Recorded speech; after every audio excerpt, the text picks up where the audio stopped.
let's just jump into this. So we got a stream today. I'm gonna stream as long as I can.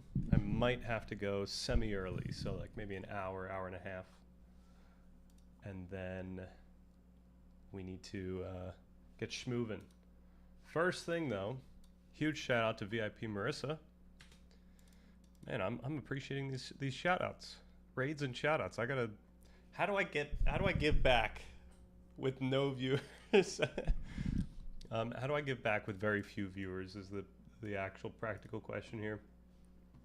I could just do it as a gesture. I could always do a shout out as a gesture.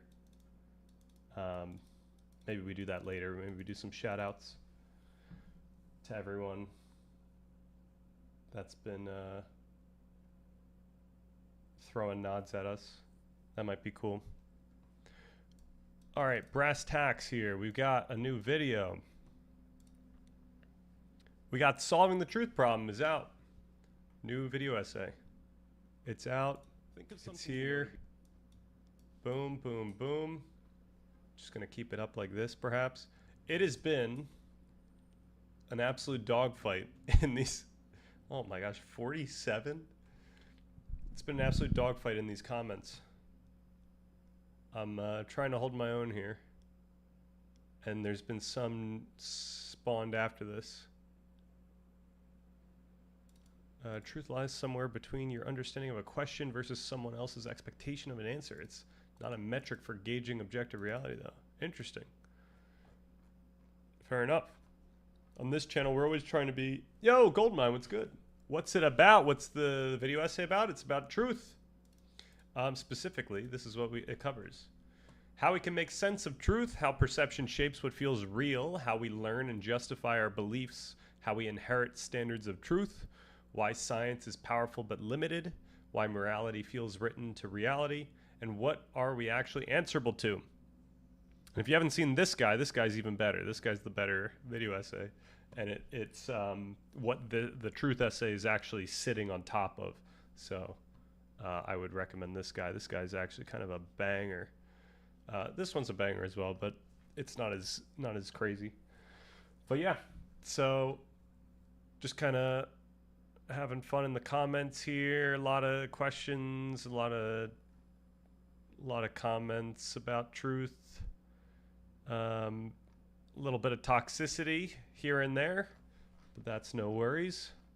It's a video about truth, so you know that's gonna happen. But yeah, feel good about it. Sent it out, and now we got to move on. Except I do want to make shorts on that. So I also want to set up more shorts for the coming days. We've got some new shorts coming in here. These are all from the perception video, though. I have to make shorts for the truth video. And I'm not sure how many videos that essay will actually, or how many shorts that essay could translate to. But we'll see. I'll go through the script again, and we could figure that one out. All right, next week, I think we're chilling. I think we're getting into some interesting stuff here. I found a book that is basically written by an alternative version of myself, except much better than anything I could do. This book called Out of the Cage, and I think we're going to read through it. We're going to read some of the stuff from it. Oh, I've got this thing linked for every single day. That's great. But yeah, I think that's the plan. A lot of cool stuff to talk about. Back in the weeds of a book. It's been a little bit.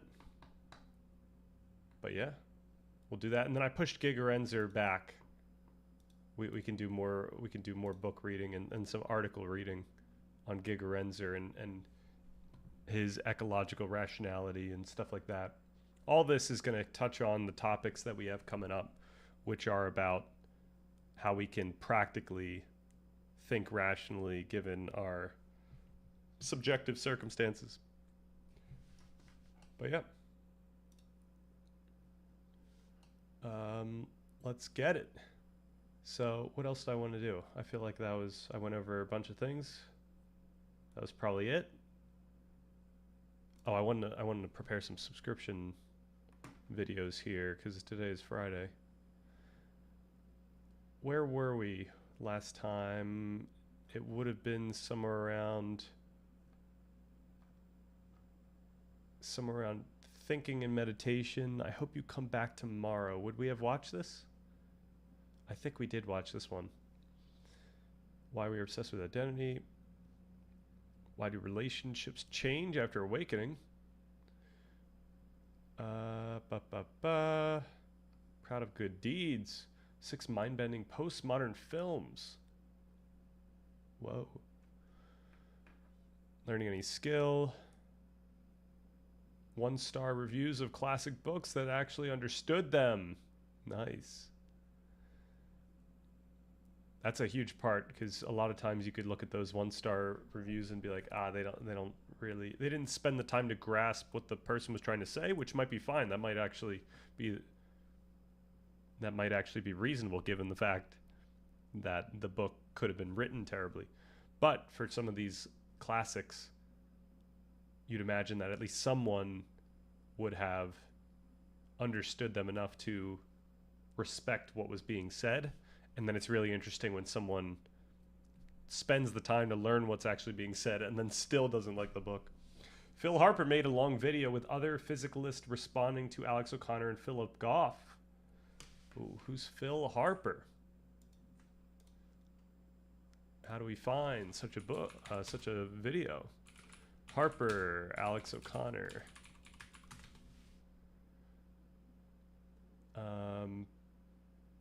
Or are these both of them? Is this who would be here? I don't recognize. Oh, is it Halper? Did I just miss that one up? Halper, okay. Phil Halper, aka Skydive Phil. Very cool. Very cool. All right, why panpsychism fails. Atheist philosophers versus John Lennox. Oh, can we get in one of these talks? I don't know if I would excel in these talks though. Darmadon, what's good? I think I linked you that video before, or is there a new one? I'm not sure. When would this have been? This person doesn't post frequently. This just came out, so would it have been this one? The panpsychism debunk? Panpsychism is... Are we seeing any clips of Alex O'Connor? Yes. But the problem is, the materialist has a combination problem too. Right? So you want to ask the panpsychist, well, why do you put all of these individual conscious entities together and you get one big unified consciousness? Why does that happen? But I want to say to the materialist, you've got a combination problem too. You take a bunch of inanimate matter and you put it together and it combines into one conscious experience. But you've also got the problem of it combining into like a totally different kind of thing, you know? So that is a problem for panpsychism that needs to be addressed. Yeah.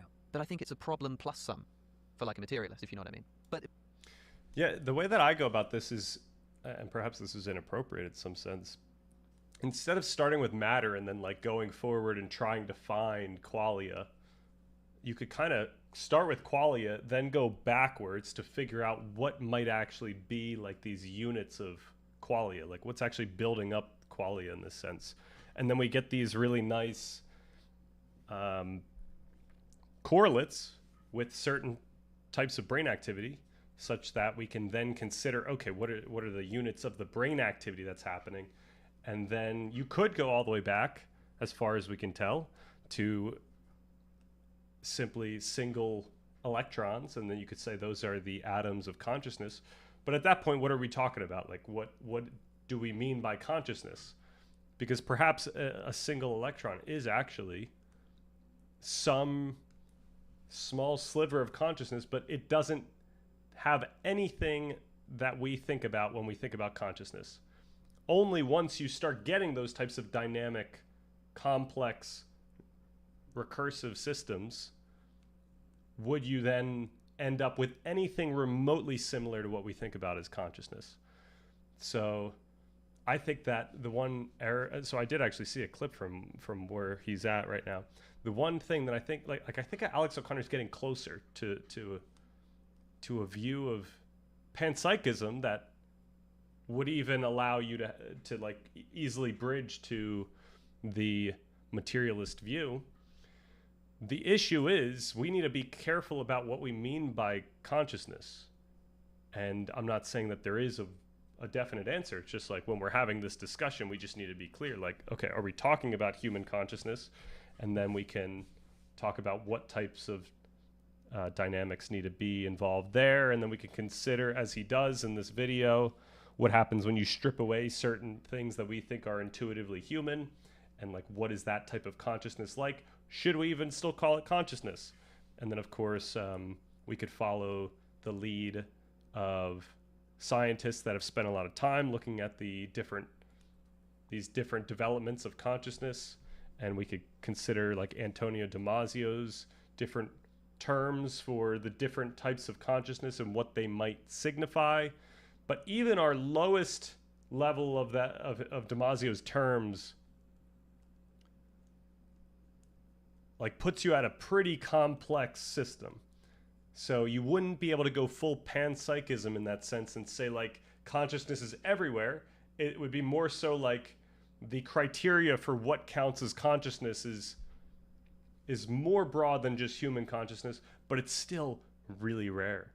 This type of system is really rare, and it's gonna be with an organism for sure, and it's gonna be with an organism that has a complex enough nervous system, which could be an insect, but it can't be a single-celled organism, and it can't be a tree, perhaps. All right, we could continue. That was just my whole spiel because I did see that earlier. I saw a clip from this earlier, and perhaps I should do more React content because that might make for some good YouTube videos. Yeah, the triangle one, materialism of the gaps. Does he we never did the thing where I went towards his challenge of determining where the triangle is. Materialism of the gaps. Does he identify as a panpsychist? I thought he was most sympathetic to Vedantic metaphysics. I don't know. I think he's just been more... Yo! Ali Farahar. Hallucinators. Hey, hallucinators. What is going on? Or what's good? It's all good. Yeah, I'm not sure. I think he's sympathetic to some panpsychist views, but I don't know like what he would identify as.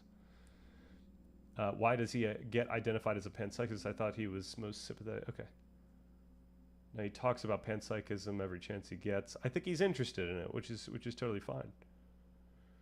Like weirdly enough, this view that I came away with, where we could easily consider the panpsychist version of this discussion, is one that I ended up with after the seemingly materialist exploration that we had.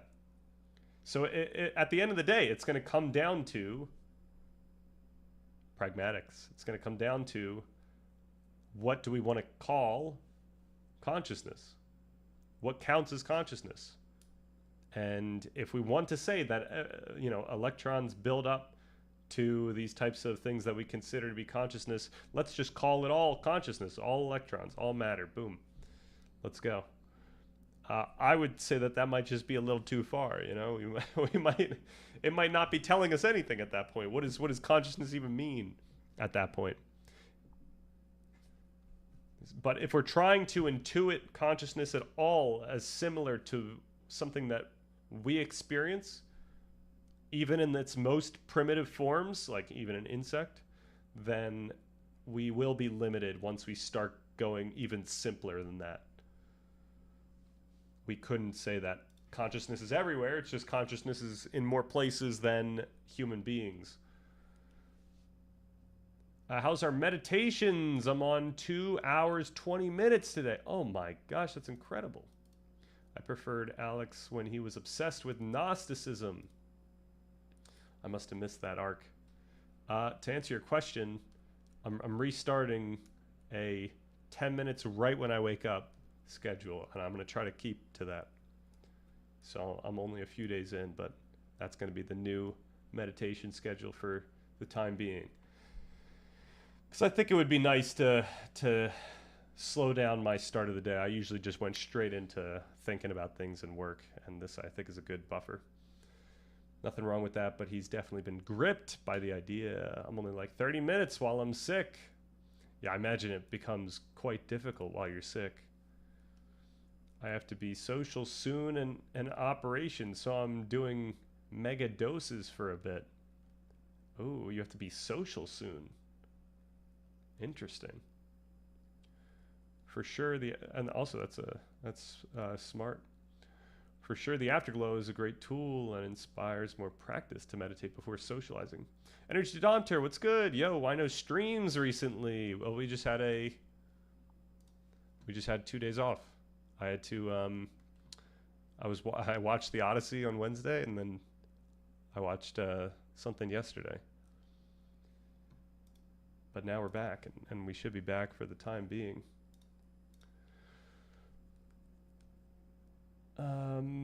You didn't even mention math. True. He would say a nervous system or brain is correlated but not identical with consciousness.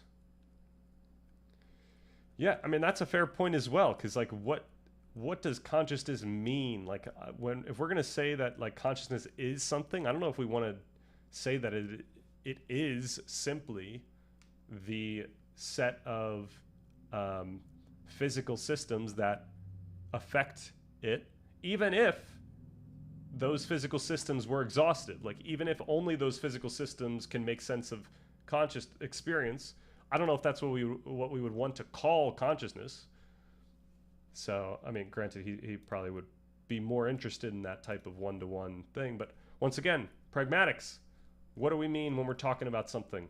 Consciousness means a lot of things that are intuitive to us, a lot of things that have practical implications, more so than simply the description of all the physical systems in our brain. Can we learn Grover's algorithm?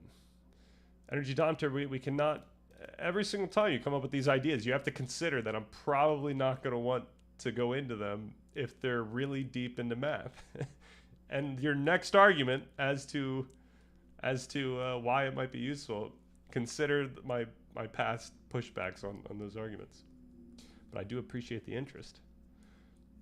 Okay, and these ideas are coming up because you're studying finance. I see.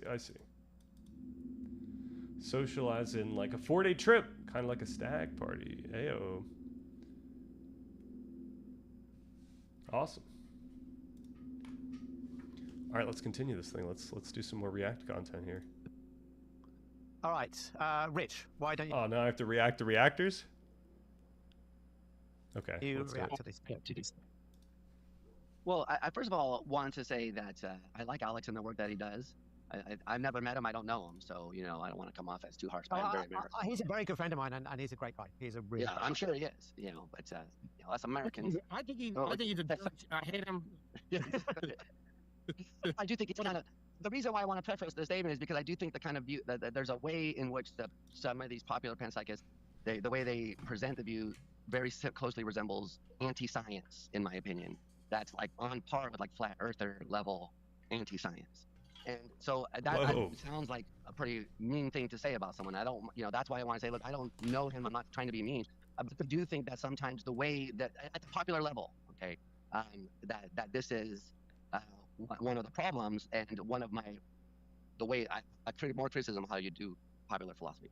But the problem here is that he says inanimate dead matter, and you get something completely different. And it's that way of framing the problem that has bagged everything up from the beginning, because that is not what the physicalist is saying. The physicalist is not saying, oh, you start off with some random dead matter and then magic happens and you get something completely different in conscious experience. That is not the view at all. So that's that way of putting it is not it can't be a problem for physicalism, because that's not what the physicalist is committed to. That's not how the view is put forth. So yeah, it's a very specific, complex set of activity, electrical activity, or perhaps we would say that consciousness consists of the activity surrounding simply the electrical activity, whether that is the electrochemical passing off of chemicals, between neurons. And then there's all the stuff around it. We got the glial cells in there. We got a lot of stuff going on. Then we could go down to the body. We could start talking about the body's dynamics. And so there's a lot of different matter that's at play. I would always push on the idea that if we were to try to find like a correlate of consciousness here, it would probably be with the actual dynamics in the brain. And all those other dynamics are really important for what affects those dynamics in the brain.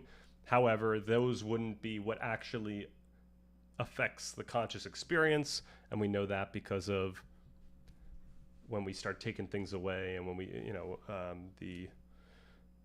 what's the word? What's the word for the damaged parts? I forget. I'm out of the consciousness stuff for too long. But yeah, all right.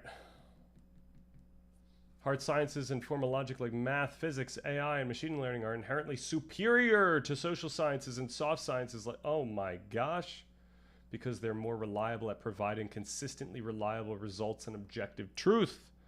Even if they were more reliable at providing consistently reliable results. And I'm gonna just cut away that objective truth thing. I've got this video right here, even if that was the case, you're still making a subjective argument here with what superior means. You'd have to qualify what you mean by superior, and then you're going to come away with a circular argument. You're going to say that something like the hard sciences are superior at providing consistently reliable results because they provide consistently reliable results. Just I would push to be more precise in what you're saying, what the actual assertion is about. So the argument that the hard sciences, provide those more reliable results is fine. That's a fine thing to say. But then you don't have to say that they're better or anything like that. Okay. Also, we are going to read stuff that might push back on that view.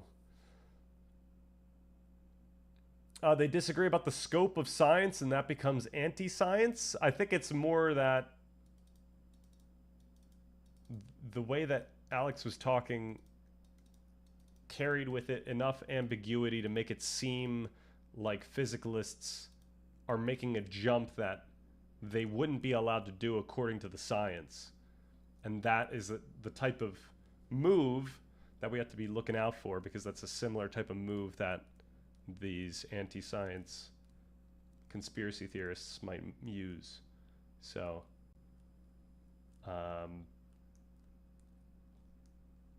yeah, even if I can entertain Alex's point, I don't know if the way that he said it was like effective enough for this response to be not warranted. All right, a good thing to react to could be the videos Alex did with the Closer to Truth recently. Oh, yeah, that might be useful. We just did the video on truth. We might as well do that if that's around.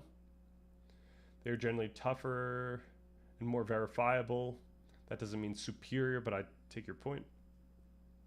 One day I will math stream when I am better. I'm praying for you.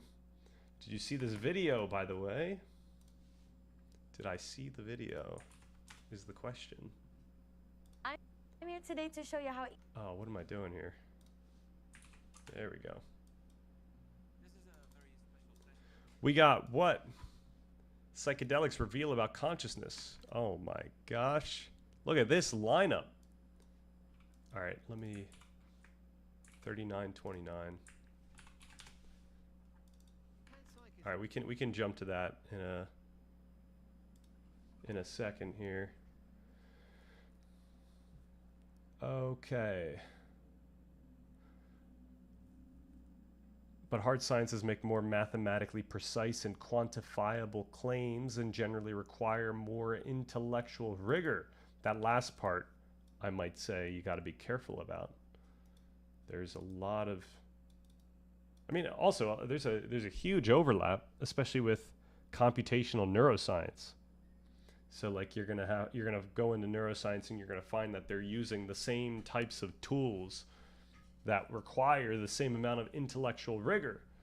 And then, as anyone who's gone to school for engineering might point out, that there are multiple different types of engineering that all deal with this hard science, as you say, and some are more difficult than others, and some are more intellectually rigorous than others, so much so that some people take the easier one because they don't think they're going to be able to pass the one that they might even be more interested in. All right, I remember Val saying there is no scientific evidence consciousness exists. Okay. I don't know what scientific evidence would look like to prove that that consciousness exists. It depends also what we mean by consciousness, because if we were to come away with something like consciousness as in this thing that we each feel as though we feel, then we would be able to find evidence for that type of thing existing, especially for someone who can report that they feel conscious. And it would depend what we mean by exist as well. So yeah, consciousness existing would be the type of ambiguity that we would need to clear up before we start coming away with scientific evidence.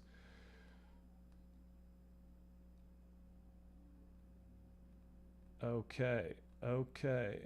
I think I might disagree wholly with this take, Energy Domter.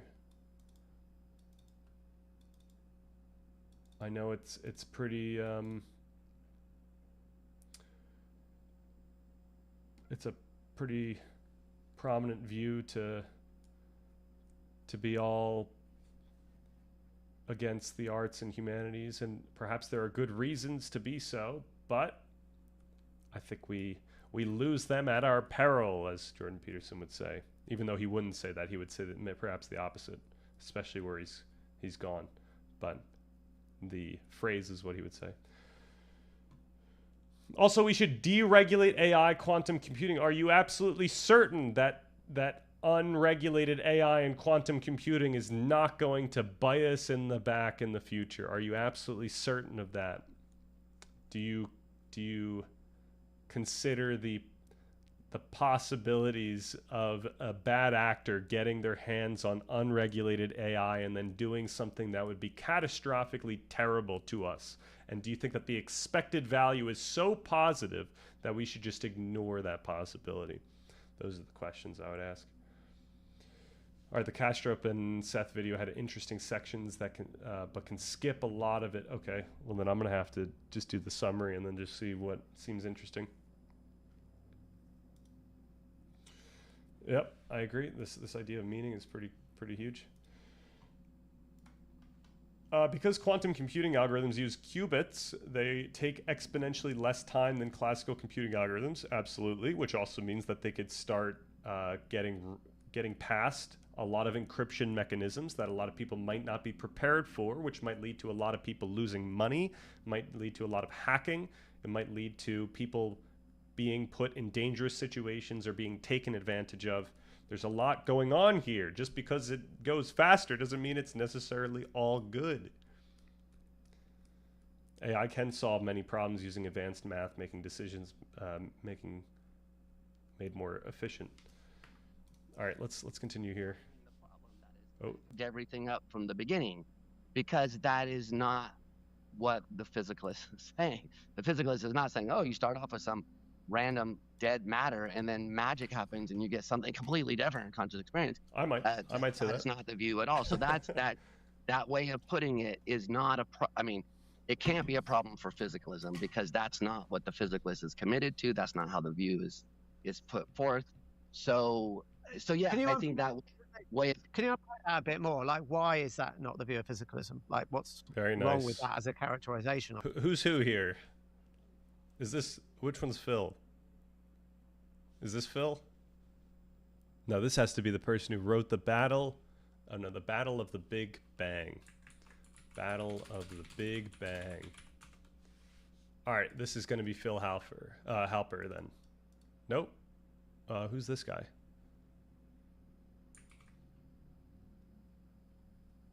Are they all here? Okay, this is going to have to be Phil then. I'm pretty sure. So, great moderation. If you are a physicalist, then what you're saying is that consciousness is a kind of material thing. It's not a completely different thing. It can't be, because it just is a physical thing like everything else. So you don't start off with dead matter and get something completely different. You get something which maybe I would grant has some epistemological properties. I see. Which make it seem really interestingly different than others. Okay, never mind. This is a fair point. I thought he was pointing out something on the other end of that, where yes, it would be you start out with dead matter and then you get these highly complex dynamics that would correlate with these types of more interesting epistemological takeaways, such as what we feel to be a consciousness. Yeah, and then the question is, like, what do we mean by consciousness? Because if we are talking about something that is meaningful in the way that I suggested, like our concept of consciousness and how it seems to connect to both our phenomenology, like our experience of consciousness, and as well as like all the things we know about it and whatnot, then it would seem like, yes, it would be different than merely the description of the physical matter, and certainly not the physical matter itself. But once you learn more about the types of dynamics that lead to the type of experience that we have, then you would say that, yeah, that could be the case. Like, when we have a conscious experience, that is the system trying to make sense of itself in some sense. So that's the type of, like, imagine the type of dynamics that would have to try, or that would result in a system that attempts to make sense of itself. And even though we don't understand that type of recursion perfectly right now, I think it makes sense conceptually that could result in something akin to our feeling of consciousness, especially since our conscious experience is so wound up in affect and valence, which are so intuitive towards the type of physical system that is occurring within an organism. So, or at least an organism with the type of nervous system that we're looking at. Okay. I don't understand how someone who could be interested in something so trivially as the artistic, subjective, and opinion-based, like social sciences and humanities, given that in the 21st century we have immense medicine, wealth, and technology due to the physical sciences and math. All right. That might just be a failure of empathy on your part. There's a lot that you're throwing away there. I don't know what to tell you. There is objective beauty. Oh my gosh.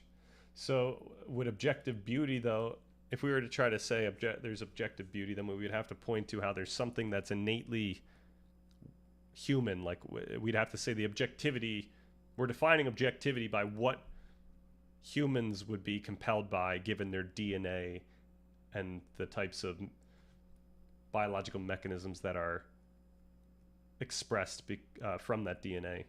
And then, we then make a case like that. But then we can only make a statistical case about that. It's not like we could literally understand so well our DNA and brains such that we know what types of stimuli would lead to beauty. We would only have some sort of statistical model or maybe many statistical models that would allow us to predict with good certainty what would look beautiful, as well as generate something that looks beautiful. Like, you could argue that an AI machine, if I were to say, like, can you create a beautiful image of can you create the most beautiful, most objectively beautiful image that you can? Like, what it's going to pop out here is kind of objectively beautiful in a sense that it is it's a product of a lot of learning based on what people find to be beautiful, and then you're kind of coming away with something that is most likely to result in people being compelled by what's shown here. And the question is that good enough for us to call it objectively beautiful? Is this objectively beautiful? Or, because you know it's AI, are you going to say that it's not beautiful at all? So that's another thing. Comment? Click on the image to add comments? What does this mean? What does this mean? Okay. Oh! I need a fish jumping out of the water.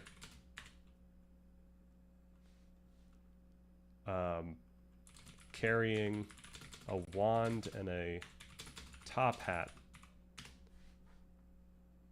When I send?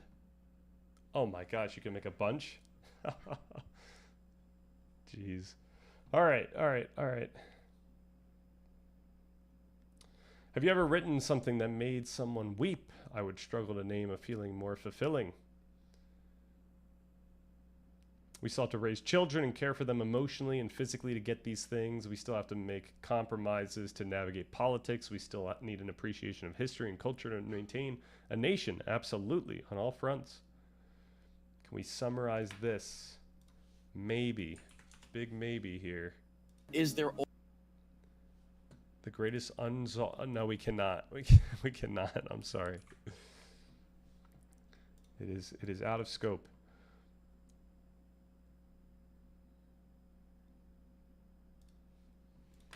All right, there he is. The image is beautiful no more because there is a fish with carrying a top hat and a wand. All right, let's get rid of this. Let's dislike. What about delete? Okay, there we go. Are we gonna need to spend more time here? Could we just summarize real quick?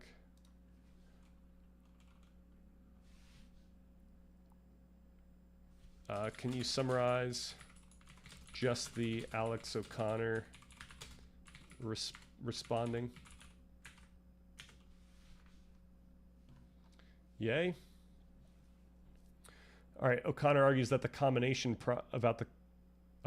argues that the combination problem is not unique to panpsychism, which is the difficulty of explaining how individual conscious units form a single unified consciousness. He suggests that materialists also face a similar challenge when explaining how inanimate matter aggregates into a conscious experience. So I would say this would be a problem if it weren't for the neuroscientists of like the last 20 or 30 years who have made excellent accounts of how those types of specific dynamics would result in something that we would intuit as conscious experience. Like, this has been done. I don't think that there is certainly there's a challenge of like proving it, right? These are theories at the end of the day. But it's not like we have nothing to stand on. It's not like we're just doing this philosophically and we're just trying to think our way through. All right, inference to the best explanation. Here we go. In a clip, O'Connor describes the move toward panpsychism as abductive. Inference to the best explanation. He posits that because materialism struggles to explain how non-conscious matter generates consciousness, it is logical to hypothesize that consciousness is a fundamental building block of reality. Yeah, the issue with inference to the best explanation is subjective. So when you're dealt with a situation where you only have to rely on what you believe to be the best explanation, maybe you are learned and you know a lot, like you are Alex O'Connor, so you kind of have a good sense of what is a better explanation in some sense. Still, you might be overlooking things. You might not know all the science that might actually be able to give you a better sense of what is a good or bad explanation. The science is quite nice because it reduces the ambiguity here, and instead of just going towards what feels like the best explanation, we could say, like, what is the explanation that actually makes sense of all the science that we have about the brain right now? And what would that not be more important than our intuitions about consciousness? All right, let's move on there. Panelists note that when challenged about the specific nature of an electron's consciousness, Alex O'Connor, the response is generally that he does not know. Okay. Yeah, it would be so primitive that it would not be anything akin to consciousness at all. I don't think we should call it consciousness, but that's just me.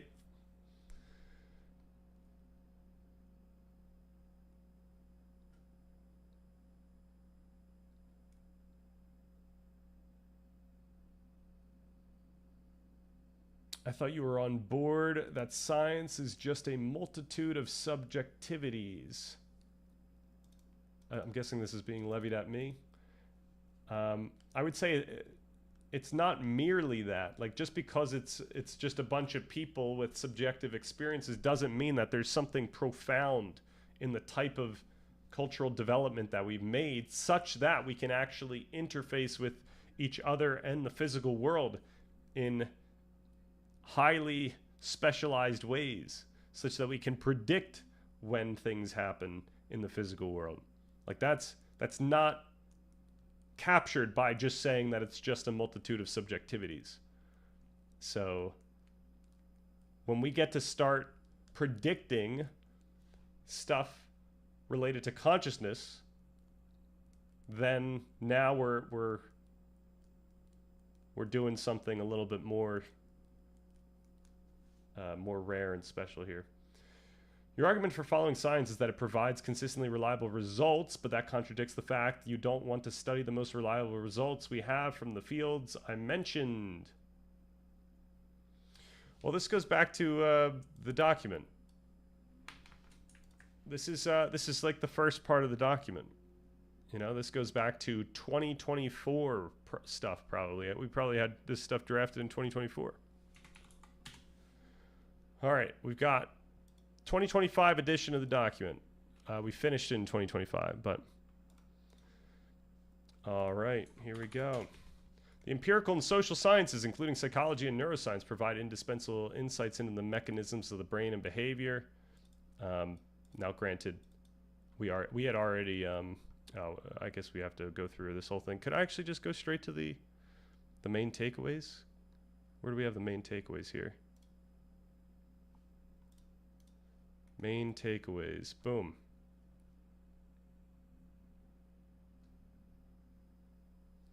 So we've got, all right, the strengths and shortcomings of materialism. The materialist view has been instrumental in advancing our understanding of the universe, offering powerful tools to help to explain and shape our physical environment. However, materialism struggles to answer existential questions about meaning and purpose, and its deterministic implications challenge our sense of freedom. Therefore, it must be complemented by an exploration of the subjective and abstract dimensions of reality. We engage with abstract ideas like numbers, categories, and moral values, which often feel universal and external, as if they belong to an objective reality we all interact with. However, our only access to this seemingly objective world is through our subjective experience, which raises a fundamental question. How can we reconcile our personal subjective experience with the notion of a shared objective reality, which is literally what this... Oh, no, I've missed it. I've lost it. That's literally what the... Oh, that's already gone. The truth video was on. That's what the video essay that just came out is on. The empirical sciences use measurable observations to conceptualize physical entities, such as an atom, while the formal sciences use non-empirical abstract objects, for example, numbers, that are foundational for understanding the physical world. The social sciences abstractly conceptualize human behavior and experience, examining intangible constructs like cultural values and norms that shape human societies. As we develop our framework, we must ensure that it respects and integrates the insights established by these various scientific disciplines with the subjective dimensions of experience. A significant gap remains between what we consider objective truth and how we subjectively experience the world, as our engagement with reality is inherently filtered through our unique perspectives.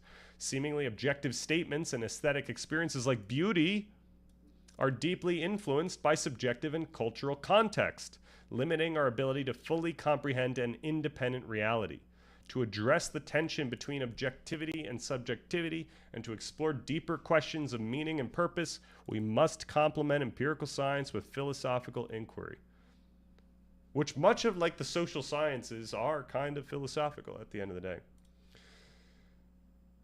While collective knowledge and science are invaluable, they fall short when addressing critical questions of meaning, fulfillment, and purpose as they struggle to account for the lived experience of consciousness. Philosophy plays an essential role by offering tools to grapple with the nature of experience and consciousness, complementing the empirical sciences by exploring abstract and unresolved questions. We must integrate the strengths of both philosophy and science, unifying the empirical, abstract, and subjective perspectives.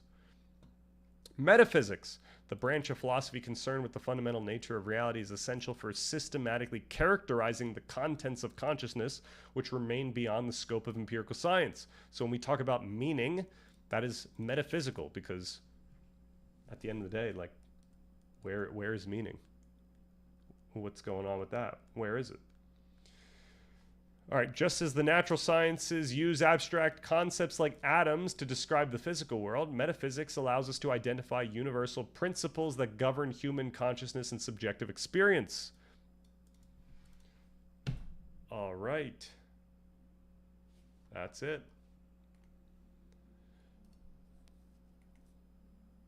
That was weirdly similar to our discussion that we were just having.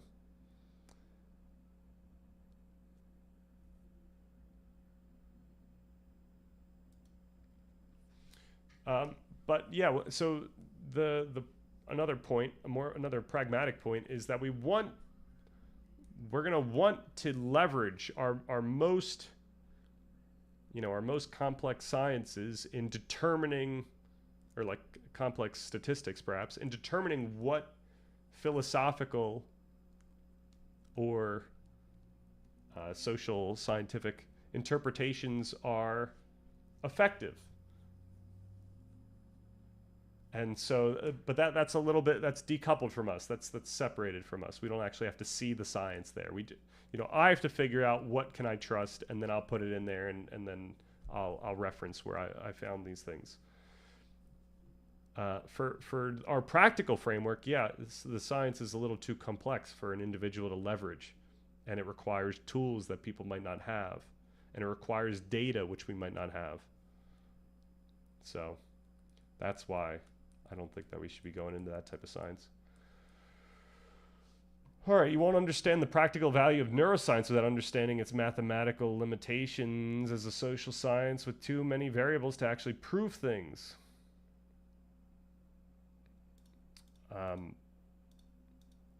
Yeah, so from my point of view, I guess no too much offense here. I think that perhaps you aren't grasping the benefit that we're getting from the neuroscience that we've looked at.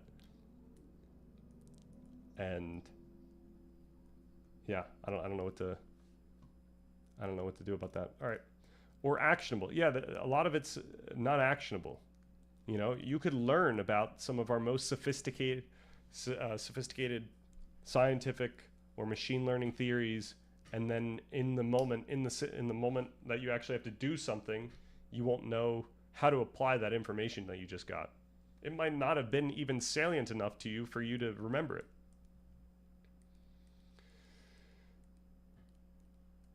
Yep. Yeah. If I'm making a mistake, it's yeah, it'll be a mistake, and that'll be it. You know. Hopefully, after all this time, I've given a decent enough argument for why it might not be a mistake. But I think that's going to be more clear when we start getting into this practical stuff.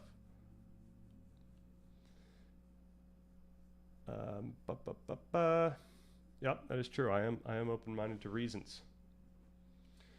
For sure, reasons are everything. All right, we got to get out of this guy, right? Because I think we just looked at that whole summary. Let's look at this whole summary, and then let's get into the stuff that I think I had planned for today. All right, this video features a panel discussion on metaphysics and consciousness with Anil Seth, being you. We got Bernardo Kastrup, analytic idealism, and Christoph Koch.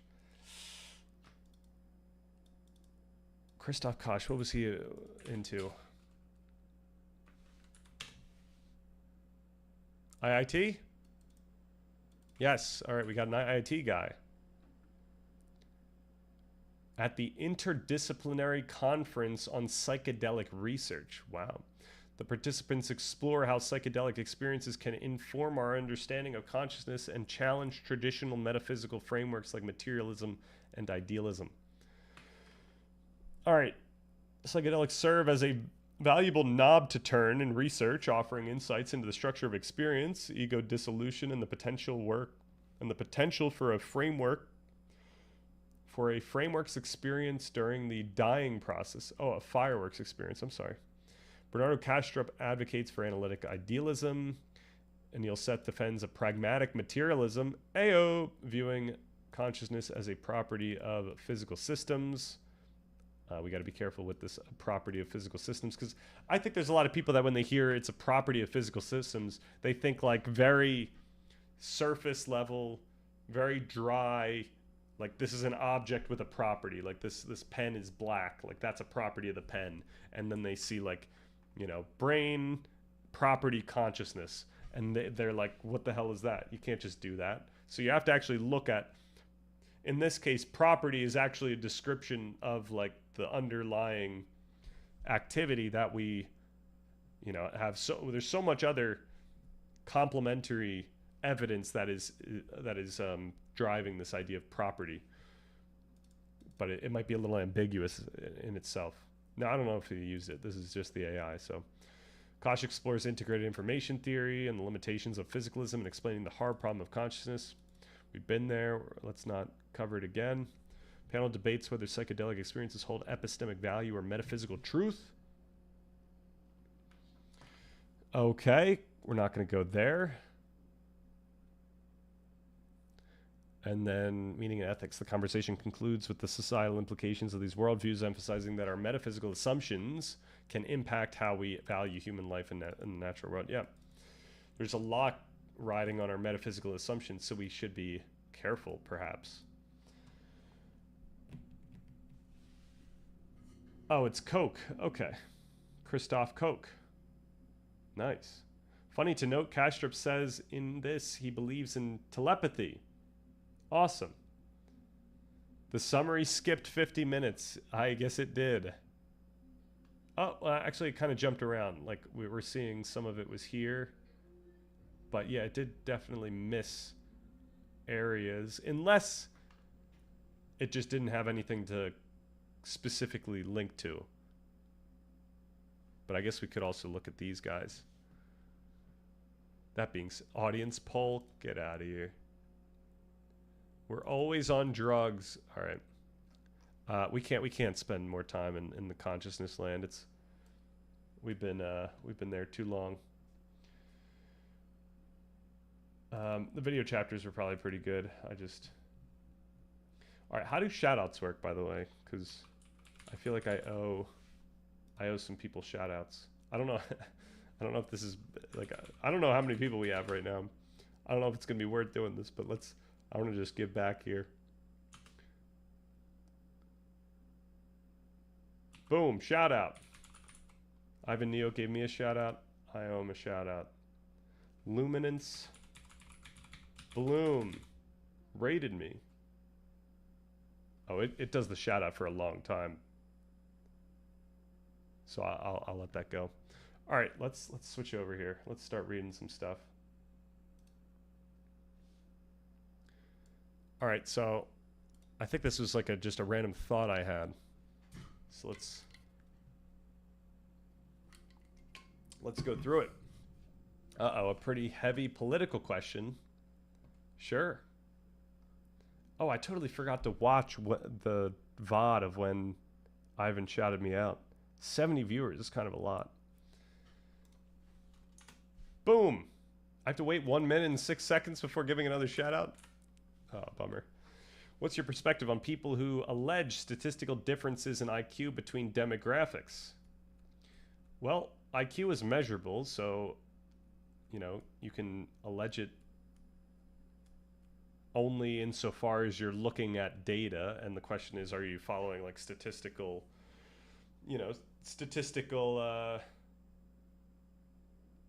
methodology appropriately?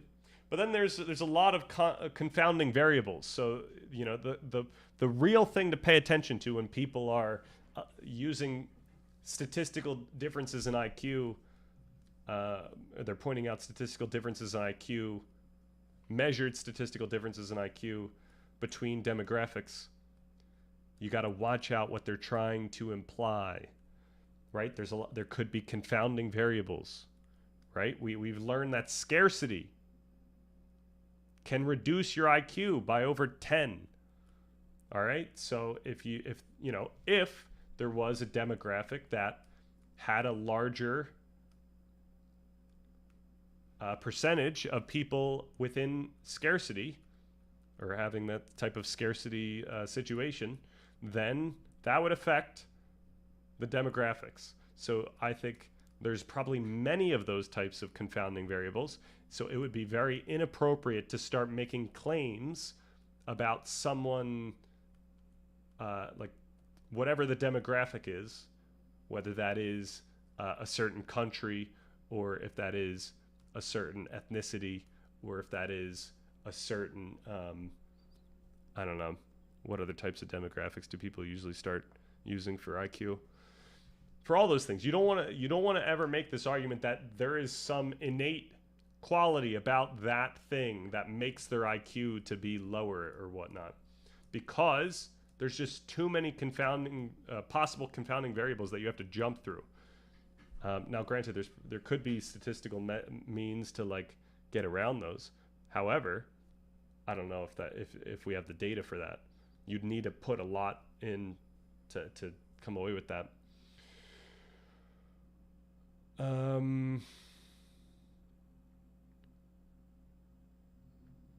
Yeah, and even what Peterson says there could be similarly inappropriate, because perhaps the Jewish community has something else going on that is affecting what leads to higher IQ, whether that is higher resources or higher educational opportunities or higher community, I don't know, community looking out for each other so that people don't feel like they're in a position of scarcity.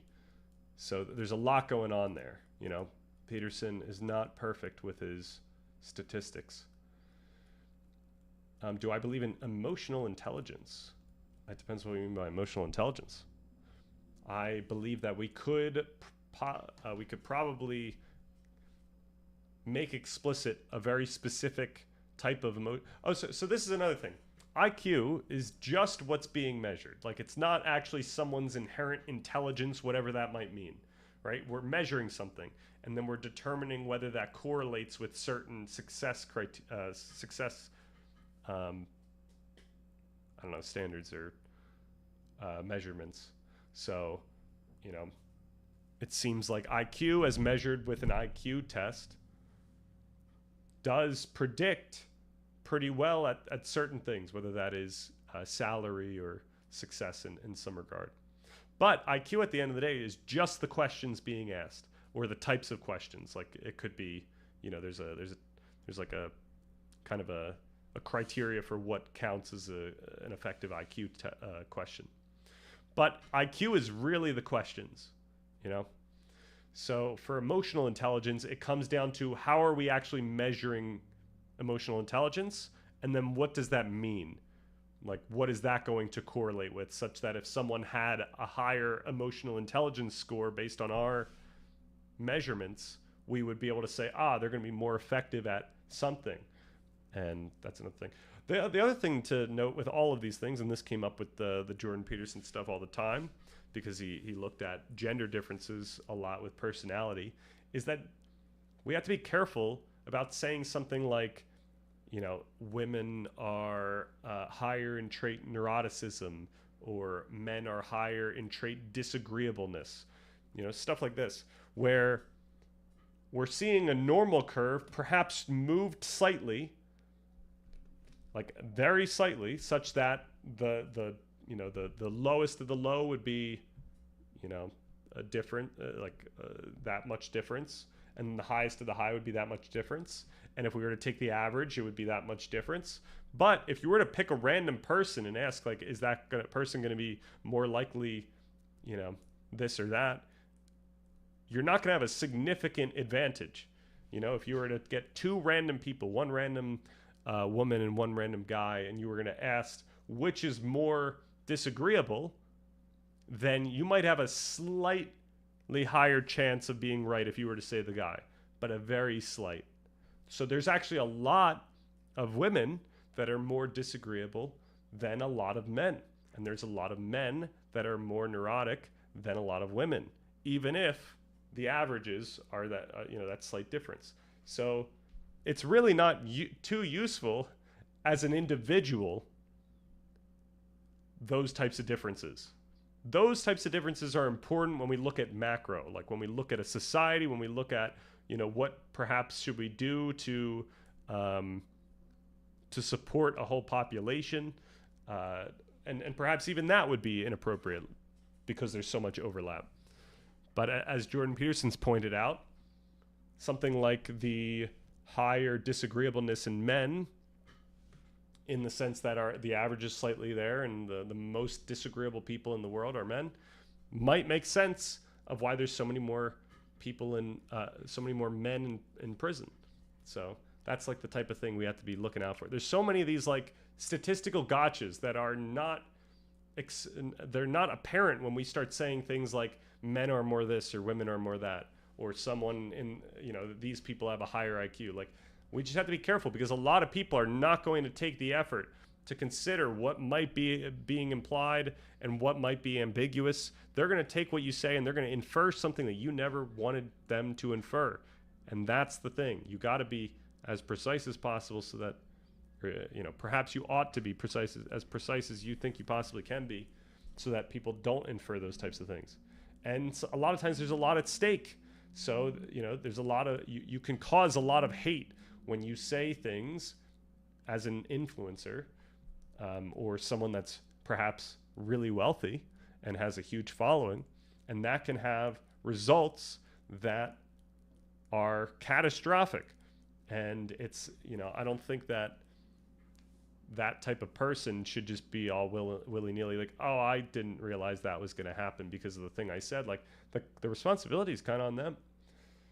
At least that's the type of standard I'm going to try to hold myself to. All right, the person who came up with it is well-known meditation researcher, but I haven't read his book on emotional intelligence. One of the reasons I identify as non-binary, even while I'm more masculine presenting, is because I don't like nor do I believe in the macho traits associated with macho masculinity. Hey, fair enough. Fair enough. I mean, I do think that I do believe in the idea of toxic masculinity, and a lot of that is social. It's not in like the DNA, it's something social. It's like there might be a sour set of social norms that a lot of men carry out. So, and a lot of those have to do with expectations of being macho and being disrespectful and, being an asshole and being egotistical and stuff like that. So that's a fair take. I don't hold anything against you for that one. I would guess testing is always just an approximation because intelligence is hard to define, and emotional intelligence seems harder to define as people can disagree about what emotional states are optimal, right? I agree. I should read the book before talking on it, though. But I still love and value men as much as I love and value anyone else. Absolutely, yeah. We got to look out for men.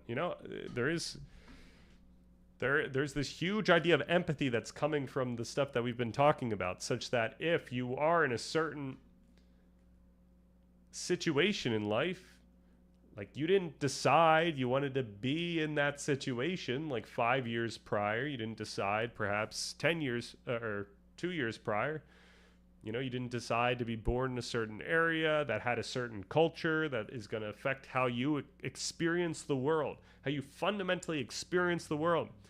We didn't have the feeling of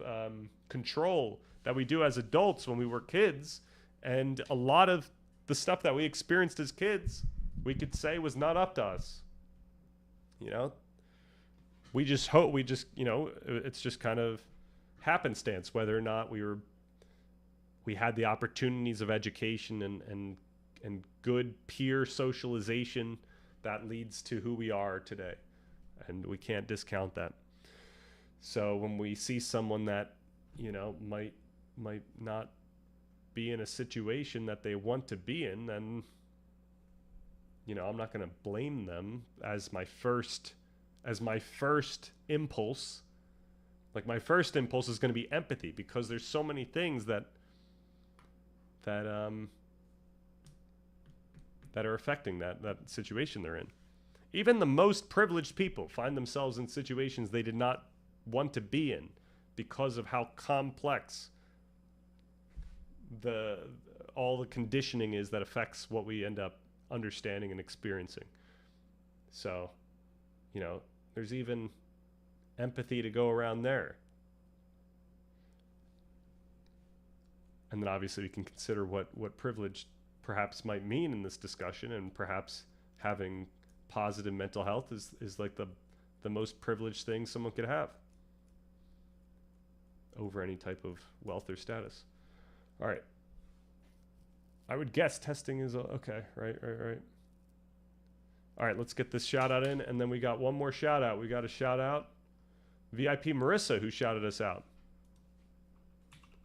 We're going all around here.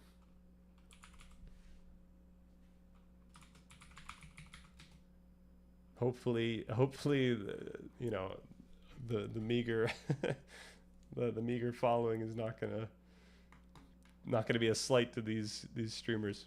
All right, this is what I said one day. I said one of the most interesting things to take, if not indirectly, out of the normative linguistic pragmatists is that the game of giving and asking for reasons isn't merely a strategic game of playing the right moves in the right situation, having known the actual situation, as if there's like a shared situation, right? Like, so Robert Brandom, he's pragmatist. He talks about giving and asking for reasons as if it's a game, a social game, where like when you're saying something or communicating something, you're making a move, and then someone else might, you know, first of all, interpret what that move means. They have to infer what the move means, and then they have to make a move themselves. And that inferential aspect of it is really important. The situation that both players believe that they're in are not the same situation. But rather, it's a creative game as well. It's a creative game and a logical game where there isn't just one answer that fits the logical bounds, and your subjective predictive model is going to arrive at either one of those outcomes, or perhaps an outcome that people would find as inappropriate. So I'm just pointing out that inference, in this case, is creative as well. It's not like there's a discrete number of moves to make. And, you know, you have to understand the logic of the norms at play and play a rule that is within the bounds of the game already. A lot of times it's you're following the rules and you're inferring what the rules imply. So you're kind of generating here. You're being creative in this. So then it becomes this type of coordination game where not only are people trying to play by the rules, but they're also creating new rules as it's going on. And in the sense that they don't even know what rule they're going to end up creating until they're provided with the prompt that leads to them creating a rule, or perhaps more in line with our post hoc interpreter after the rule has already been created. All right, I'm saying a lot here, but the idea is, like, a lot of times we'll infer something unconsciously, and we haven't even self-consciously considered what we've inferred, and we might even make a move unconsciously in our speech or in communication. We might not even realize what we just communicated. So it's this weird setup where, like, we really don't know where this game is heading. We don't know all the rules. We don't know what rules are going to be introduced every moment in this game. Okay. And in the sense that they don't even know what rule they're going to end up creating until they're provided with the prompt that leads them to creating the rule. For the sake of bringing both people involved to the most appropriate end. So yeah, the question is what's the end that people are trying to get to in this communication game? It's like, maybe we have an understanding of where this game needs to go, but we don't know all the rules of how we're going to get there and what the types of moves that we're going to be even allowed to make as we keep going. Or the end that is socially appropriate enough for the conversation in some pragmatic sense. So obviously we have to watch out for just so stories. So this is the idea that we're like now interpreting what the rules were after the fact. We have to, we might be tempted to try to make sense of the game, but do we really understand what the, us attempting to make sense of the game is just yet another inference. So once again, it's not like what we end up with is necessarily good in some broader sense. It was just what pragmatically that conversation brought about. And maybe when you show it to someone else, they'll be like, this is terrible, you should not do that. And so, yeah, we can always connect this to predictive processing models, which in some sense are in some sense represented by probability models, Bayesian, self-evidencing, self-supervised models. So that might be worth thinking about. So I just kind of throw that out there. This was a voice memo. And I just throw it at ChatGPT. I see what it says. And it says the important shift is from treating discourse as rule following within a fixed game to treating it as a practice in which the game's norms are partly determined, extended, and revised through play. In a did I even mention Brandom? I must have, right?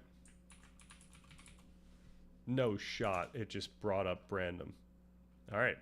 In a Brandomian game of giving and asking for reasons, an utterance does not merely select a permissible move from a pre-existing menu. It changes the normative situation. Commitments are undertaken, entitlements are attributed or withdrawn, and new inferential consequences become salient because no participants possess a complete representation of this normative space. Conversation involves both discovering and constructing what follows from what. I would sharpen your point in 3 ways. First, creating new rules may sometimes overstate what happens. Often speakers are not inventing an entirely new norm, but making an implicit norm explicit.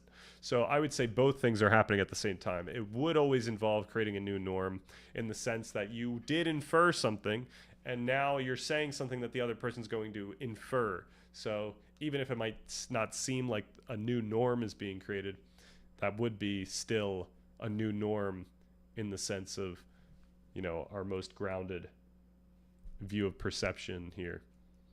Extending a familiar norm to a novel case or negotiating among several incompatible continuations of existing practice.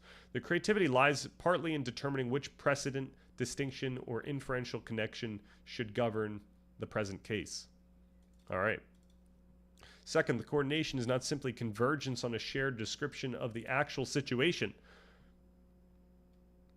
Right, the participants are coordinating their normative perspectives, what each is committed to, what each treats the other as entitled to say, which challenges require answers, and what counts as repairing a misunderstanding. They may coordinate successfully without ever possessing identical representations of the situation.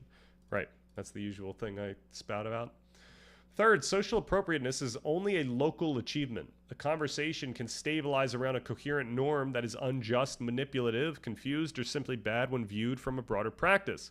This is where your warning about just so stories matters.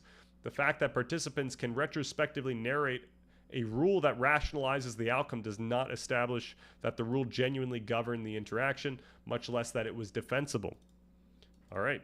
The predictive processing connection is promising, provided the normative dimension is not reduced to prediction. A predictive model can describe how an agent anticipates utterances, revisions, sanctions, and conversational continuations, but likely to be accepted is not identical to entitled, correct, or a good reason. Prediction describes sensitivity to norms. It does not by itself explain their authority. Right? The view of predictive processing carries with it prediction error, such that every prediction is going to be wrong in some sense. And thus, there is your creative aspect. There's the subjectivity and inference. Like, if everyone is constantly operating off of prediction error, then you are dealt with this situation where new things are constantly happening here. Sam, what evidence could I provide you that hard sciences are more reliable than social sciences, since you're a big fan of open-mindedness? I think I'm I agree with that, right? I think that hard sciences are more reliable at doing what they do than social sciences are at doing what they do.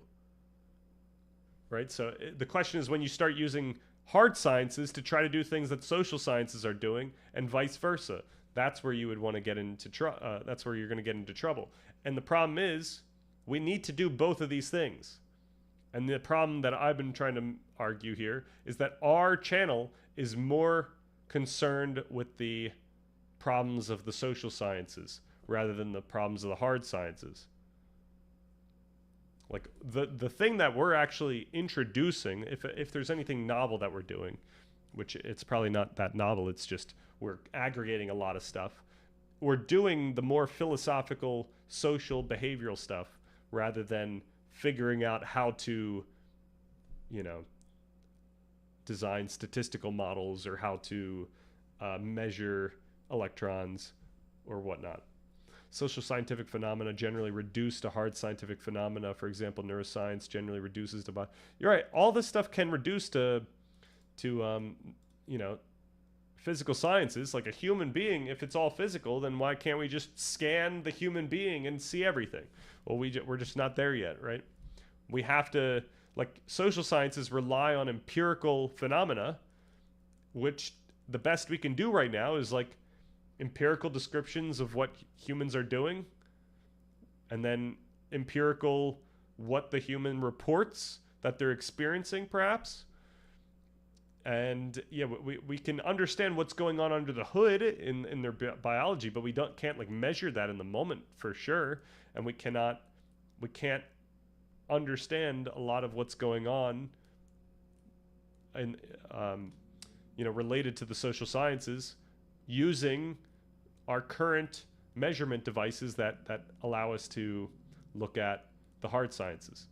Like, social sciences are actually dealing with more complex, perhaps more complex physical systems because we're dealing with brains, and we're dealing with a lot of brains. So that creates actually a more complex physical system than merely you know, a lot of the hard sciences, which is dealing with a very controlled, basically static or sufficiently static system. And that's where our difference is. All right. Also, physics, it can be deeply philosophical. Human beings aren't all physical. Well, okay. I don't know if I've made this clear in the past few years, but I think that the path that we've been following is one that suggests that we have no plausible evidence for the non-physical soul. I think that our science suggests that it is quite plausible that all there is just the physical stuff. That's what all this, I think, suggests. All right, we got to do the last shout out here. Oh, there we go. Final shout out, VIP Marissa. Thank you very much for the shout out yesterday. Much love for the community. Okay. This was decently interesting, but you know, nothing too crazy. This was just a random thought. Nothing to really go too crazy about. It's also like pretty deep in the, you know, Brandom's framing. All right, but this is more interesting. I ask, what's the difference between pragmatism, such as Dewey's, and neo-pragmatism? Classical pragmatists like Dewey tie truth pretty tightly to inquiry, experience, and problem solving. Truth grows out of what works in lived practice. So if it works, we could call it true. Works depending on whatever our criteria is. Neo-pragmatists, especially folks like Rorty, shift toward language and conversation. Truth becomes less about mirroring reality and more about solidarity and usefulness within our vocabularies. So the emphasis slides from experience to language, from method to conversation. All right, so neither of those I felt sounded all too appealing. However, I say, so which one would be more akin to just the most blunt pragmatism? I I don't know what's going on here. It's not, I did this in voice. So for pointing out that, oh my gosh, a lot of this is gone. It wouldn't actually be relative to like what works in, oh, a lot of this is gone. I think it did capture what I said probably, but it's not showing up here, unfortunately. It would just be, all right. So if you're stripping it down to whatever shows up in experience or language, full stop, that's actually drifting away from pragmatism more than toward it. Dewey still holds that inquiry aims at resolving real problems, not just whatever happens. Rorty moves closer to your description, truth, as what our conversations let stand up, but even he sees that as normative within a community, not just random happening. So I'd say you're actually pointing to something that's less pragmatist than neo-pragmatist. It's sort of post-Rortian, like descriptive or genealogical views where there's no working criterion at all. And I say, like, I don't want to make it seem like this is arbitrary because what is going on here? Certainly experiences are affected by an ongoing interfacing with sensory stimuli, whether that is just the physical world or the social world, and the social world is always the physical world in that sense. But, you know, these are going to affect what we end up thinking and what we end up saying and all that stuff. Okay, a lot of this is just gone. This is not going great at all.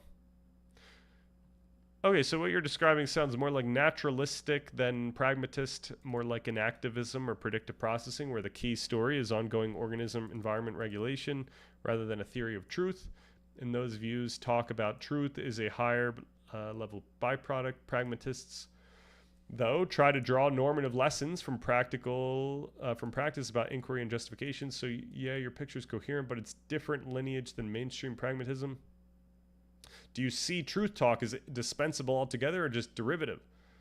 And I say, well, I'm trying to figure out between pragmatism and neo-pragmatism which one would actually encapsulate the idea that when we're talking about truth, we also have to acknowledge that we are considering perhaps different things. Each person is going to have a different understanding of what truth is based on, based on their own past and their culture and what they've learned and all that stuff. And that's going to lead to how they are predisposed to experience or think about truth in the moment and what they're going to believe to be true in the moment. So to be extra meta and point out that when we have a discussion about truth, that all these things are at play. And that is a type of pragmatism that I'm trying to find here. And it says, given that framing, neo-pragmatism fits better. Rorty in particular leans into the thought that our vocabularies are contingent, culturally and historically set, so disagreements reflect different inheritances and not a failure to mirror reality. Dewey's less about thematizing that meta level. He cares more about how inquiry can improve our habits and beliefs without turning every truth talk into a meta commentary on its own preconditions. So neo-pragmatism is closer, even if your emphasis on underlying cognitive and embodied processes push beyond it. If you're hunting for a precise home, you might scan folks on the border of pragmatism and activism. Dewey, Rorty, and Sellers brush that space, but don't quite land where you are. And I say, and who is in that space? Oh, this is skipping a bunch of other stuff. Okay, embodied interaction. We got Dewey as a start, but folks like Evan Thompson and Mark Johnson take that further for the contingent vocabulary side. Rorty's your guy, and Brandon does something similar too. All right. And I say, okay, now if I still want to stay kind of grounded in this neuroscientific and naturalistic view while also honoring the neo-pragmatist view here about what we're doing in this game of explanation and all that, but still want to look into how we could then practically set the stage for ourselves, would that still be Dewey, or are there other people that would take that space? Okay, if you want the normative piece grounded in embodied naturalism, Dewey is still really valuable, but people like Roos and Thompson might connect better with current science. If you're interested in predictive processing, we got Andy Clark and Friston, all that, blah, blah, blah. So I say, I'm coming from predictive processing, and what I'm looking for is something akin to Dewey's setting up habits for yourself. And when he says that he doesn't mean base habits that we usually think about. But, you know, setting up your predispositions such that you experience the world in a certain way going into the future, and how you can do that in such a way where you set yourself up for success, whatever that might be. And of course, that's going to be only something that you can engage with through your own conscious experience.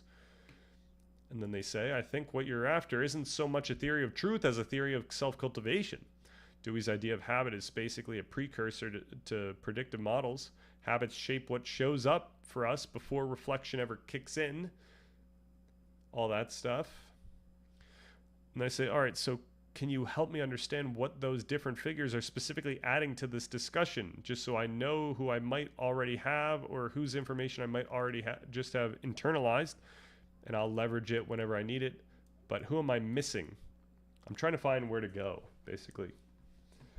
And the book that I've been reading recently is someone's take on Dewey, connecting it to neuroscience. It says in Genesis that God created human beings in his image. If God is immaterial, then humans must be as well. Why are we starting with Genesis? Why are we starting with Genesis as an authority here?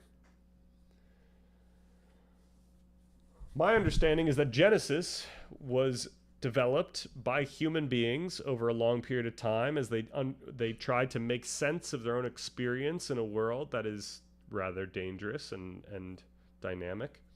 So then they come up with stories, and they come up with archetypes. I guess archetypes kind of emerge. They come up with stories, and then they try to make those stories explicit.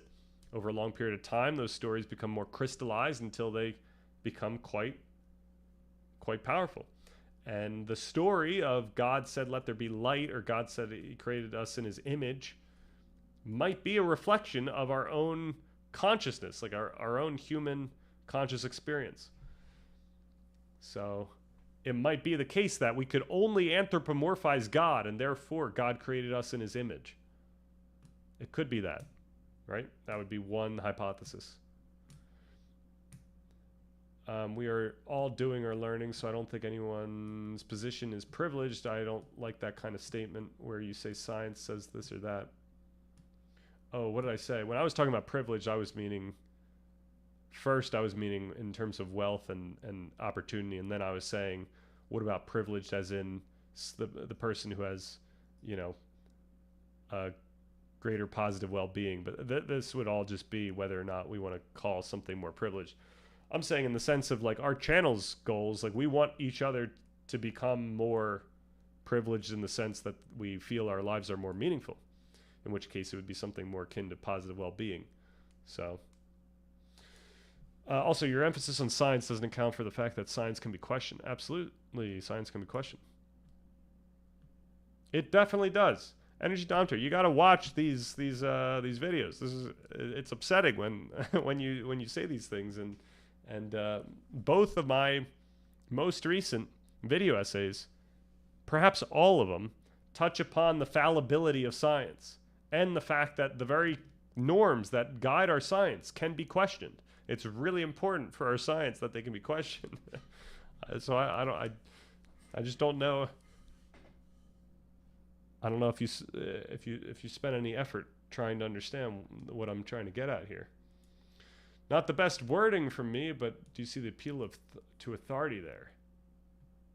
Oh, I don't know what this is referring to again. I'm sorry. If you want to know what a philosopher says, then read them. Relying on AI summaries is not only a bad habit. The idea of relying on these AI summaries is to figure out where to go, right? So far, I've been blessed by ChatGPT. It's on a streak of like 7 banger books. Every single one I'm thrilled about. And I start out by asking, hey, this is what I'm looking into. Who should I read? Where should I go? Who's giving us this type of view? And yo, Rujay, thanks for following. Oh, why is our alert box not centered? Thank you for bringing that to my attention. That's pretty funny. All right, we got a centered alert box again. Oh, but this is not going to be the same in each. Or is it? Oh, okay. It was just not in this one. I have no clue how I ended up here, but I don't hate this. Well, I appreciate that. What are you interested in, and what might have caused us to show up? And what about pragmatism in Christopher Nolan letters got you interested? Or they thought the voices in their heads were actual gods. Right. That was a stepping stone, right? That, I think that came before the type of or am I going crazy on this one?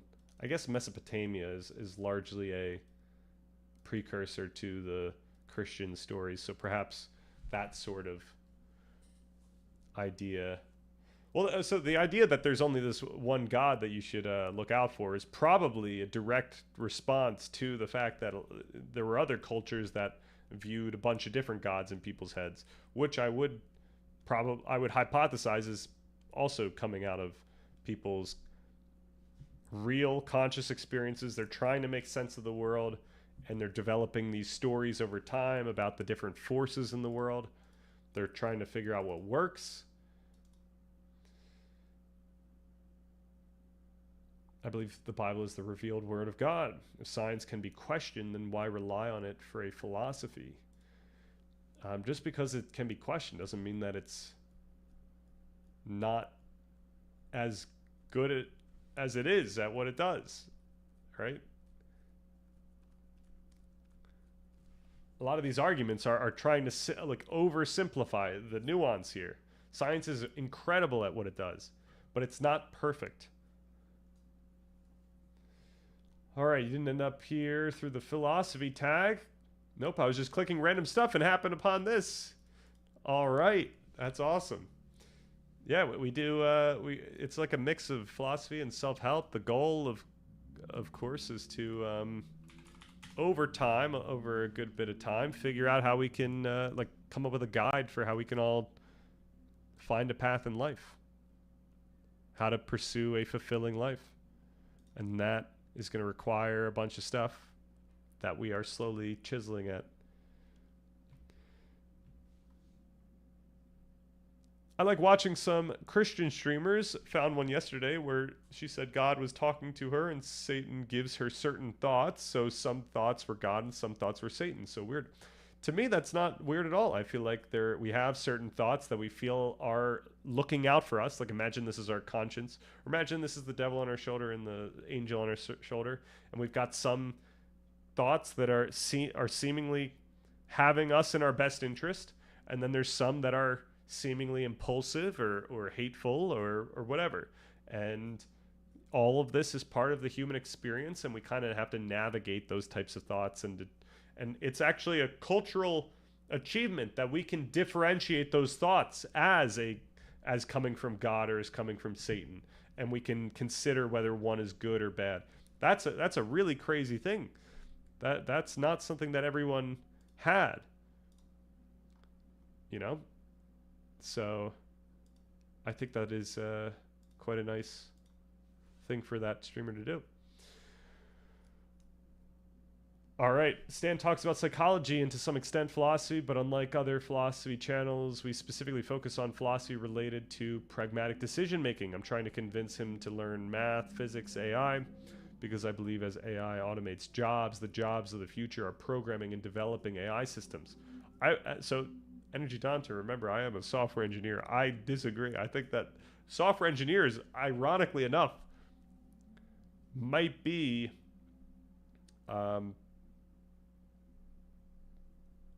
not completely replaced, because you do need people looking at these systems, but can be largely cut down because you can now do so much more with these agents.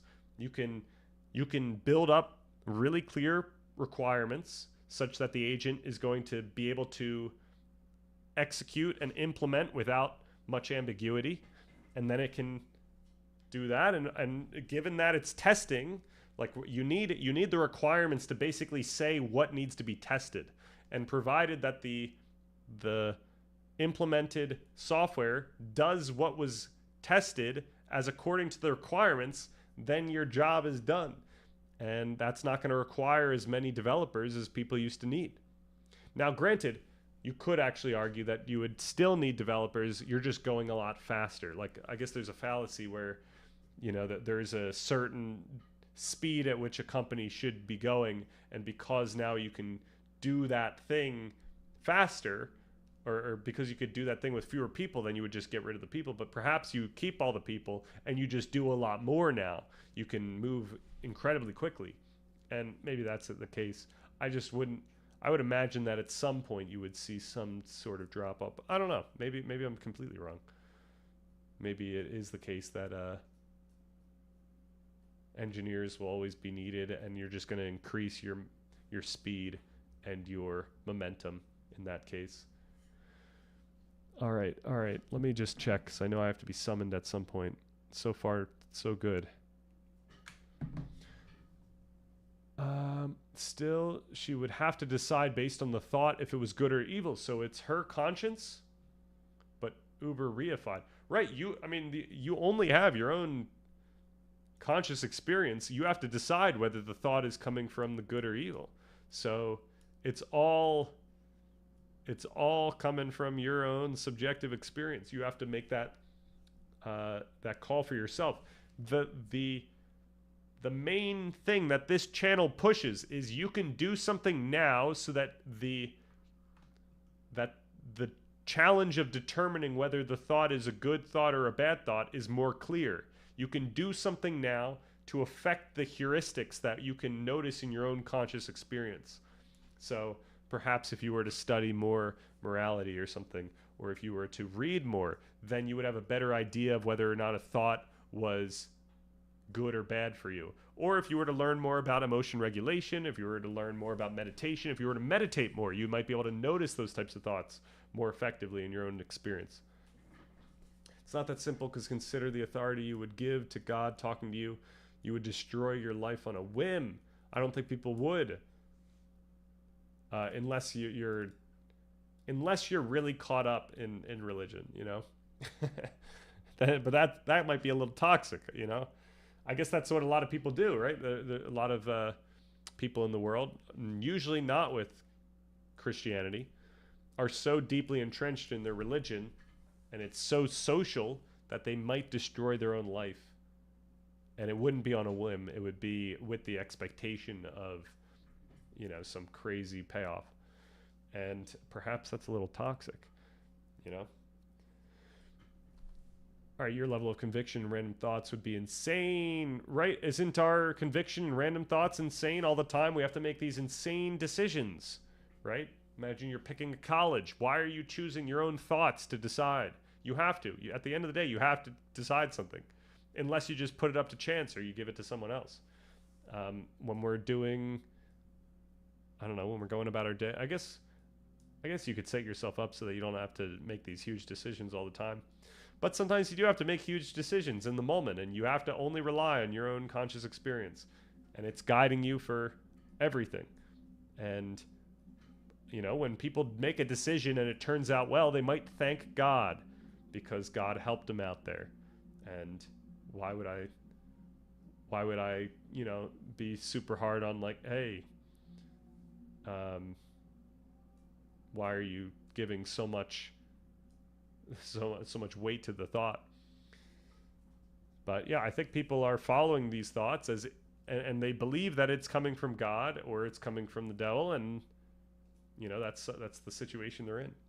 Sounds pretty cool. I came to Twitch for video games, but I like listening to this too. Awesome. Well, I'm glad. Hopefully at some point we'll be a video game channel again. We were a video game channel for like a month, when maybe it was a couple weeks when Silk Song came out. But then we went back to being a philosophy science channel. If it's not too much to ask. Oh, I'm a teacher. Awesome. Very cool. The person deciding is really separate from the thought. Right. So one of the big ideas I want to push coming up soon.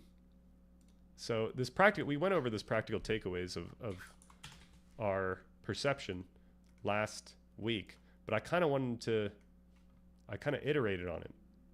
So the summary, let's just walk through this. I was going to do this next week or so, but we could just do it right now. All right.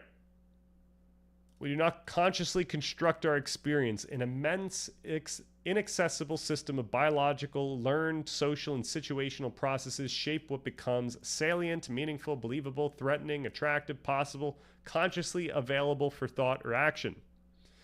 Importantly, much of our engagements are unconscious, so we often don't realize the affective nature of our certainty and uncertainty. So this is the idea that the things that feel certain to us, or even the feeling that we are, in control of our own thoughts and we have this free will and all that stuff, this is all affected by these processes that are unconscious to us. And we are habitually guided through our thought and behavior. All right, and that's following like the Dewey version of view of habit. So first takeaway, our conscious perception is different than our unconscious processes. Huge deal. Relative to self-conscious access, the system is a black box. Now, obviously, we understand that there's physical processes happening under the hood. We can learn more about the brain. We can learn more about neuroscience. We can do all these things, and maybe those give us like little tips for dealing with this black box. But in the moment, we don't see all that stuff happening. In the moment, we just have our conscious perception, and we know that there's all this unconscious stuff happening under the hood. So what to do about that? We can interpret its operation, but we should not mistake our theoretical descriptions of its predictions and heuristics for introspective access to what it is actually doing in the moment. While we may be tempted to anthropomorphize our unconscious processing, this may be precarious. Now, this is the idea that we could think about it as another entity, right? We could think about our unconscious processes as God or as Satan or as, all those things that are giving us these thoughts. We could think about it as the universe itself. Like a lot of people are spiritual and they'll give to the universe and the universe gives back. And really the only thing that people are immediately interfacing with is their unconscious processes here, right? Stimuli goes through our sensory organs, and that affects our unconscious processes, and that affects our conscious experience. So conscious experience doesn't first interface with the physical universe. It interfaces with these unconscious processes, which is going to make something appear to us or is going to make us feel a certain way. Now we can understand that that's going to be affected by the sensory stimuli. It's going to be affected by a lot of stuff going on in our body. But in terms of like what is actually affecting what, that's the thing that actually as far as our conscious experience is concerned, the next thing are the unconscious processes here. And we can just kind of abstract that as everything else that's going on. Now, where did I want to go with that? Yeah, I really like the idea. I really like the way of thinking about God said, let there be light, by thinking about it through consciousness. It's like people might have understood that through this conscious experience, which is affected by these unconscious processes. Granted, people didn't think about unconscious processes, but whatever that entity is, that entity discloses things to us. It makes things manifest to us in experience. It lets there be things. That is the light that God said, let there be. And then God said, let there be all these objects in the world and all that stuff. So that's consciousness for you. That's my hypothesis, right? Now, obviously, people didn't understand all the physical stuff going on and how that might result in their conscious experience, which is exactly the point. They would have had to make sense of it in a different way. All right. Where are we at? She was uber religious. I see. Huge fan of Silk Song. Hell yeah. We got our I don't know if this is visible here. We got our Sherma. Absolute Chad in the game. All right. I think if you were familiar with the downsides and dangers of this kind of thinking, you would think differently. That's the other thing, right? That's this side. While we may be tempted to anthropomorphize our unconscious processing by saying that there's a God and Satan and all that stuff, this may be precarious. So that's important. It is important to point out that it might not be great to not realize that these voices of conscience in our head are heavily affected by our social groups, our religious communities, what we have learned when we were kids, what we learned yesterday, all that stuff. So perhaps it might actually give us more utility to understand that full picture and not just abstract it away and think about it as some other entity in the universe. So when I'm talking about this, I'm really trying to empathize with someone that might be doing that today, and also empathize with why that might end up in these books. Of course, I'm going to push the view that is going to integrate all the stuff that we've learned on this channel about perception, because I think that can actually give you more control over your own life and not point you in directions where you are following some deity into toxic places, right? Where it's going to harm you, or it's going to harm people around you. It's going to make you more hateful, perhaps, depending on what the religion dictates. So those are the things that we want to look out for. The issue is that, as we mentioned, the true challenge is that religions provide people with a lot of positive well-being, and we need to carefully deal with that. Like, it might not be good for someone in terms of finding their life to be meaningful and fulfilling to just try to try to damage that identity for themselves. So, I wouldn't try to go straight from like some sort of religious view to some sort of straight to agnosticism or straight to atheism for people. I would try to consider like, hey, how could we actually, first of all, value these books? So like, because the Bible was seemingly, allegedly, a product of a lot of humans making sense of the world and making sense of morality in their own life, and this was a construction over a long period of time, perhaps there are things to be gained from parts of those books which don't require us to take it as dogma. So you might point to a chapter that says that we ought to be doing this thing that we find to be terrible today, and I say, great, let's throw it away, let's throw it out. Let's see if is there any nuance to that story that maybe we could apply in our everyday life with our everyday morals and keep. All right. Otherwise, who cares? Let's throw it away. This was very much matching the time that it was written, and it doesn't work anymore. But there's so many stories in the Bible that I think are going to be useful to us today, and we perhaps ought, morally so, to learn what those suggest, and then we should take those ideas and perhaps use those as hypotheses, and then leverage our current science to figure out whether or not those are actually going to lead us in the direction that we might think that they will. That's the type of thing that we can do today, which is crazy. It's awesome. We get to use the best of both religious text and science and figure out what might be the most moral thing we could do. All right. Stan, what if I said to you, this I say to you, God told me you need to abandon the document. These kind of statements are thrown around constantly in such communities. Well, it's fortunate that I don't act as if my conscience is some deity. I take it for what it is, and I don't take it as if I have complete control over it. That's the other thing. That's the other thing we have to absolutely be huge about here. And the major point is that we do not have conscious control over these, I should say direct conscious control over these underlying processes. I cannot choose what I experience, such that if I wanted to not experience this as a pen, I could just do that. That's not in the cards. I cannot choose to not fall off a cliff when I jump off the cliff, or to fall when I jump off the cliff.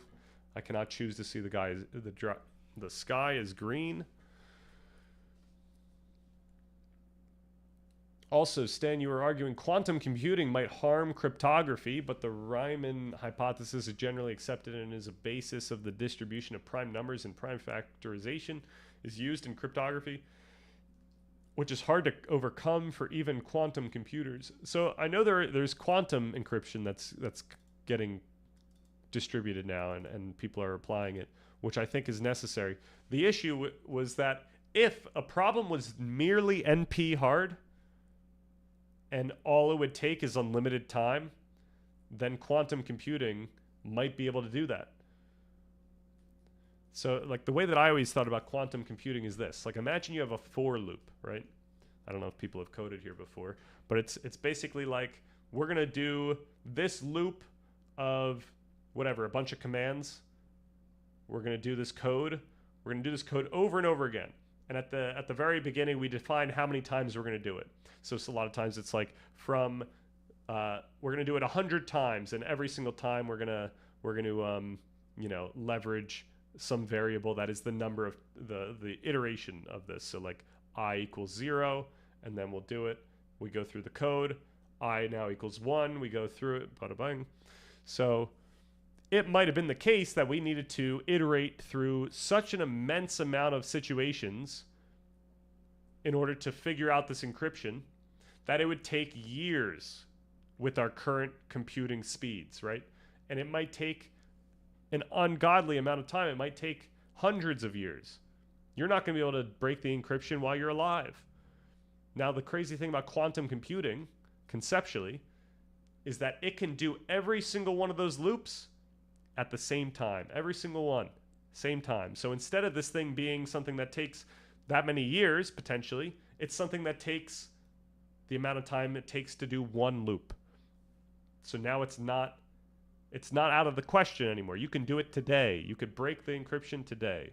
So provided that the system, the encryption that you have is such that you could do it if you just had enough time, then my understanding is quantum computing, if it had enough qubits, would be able to do that almost immediately. So that's the issue. That could be an issue.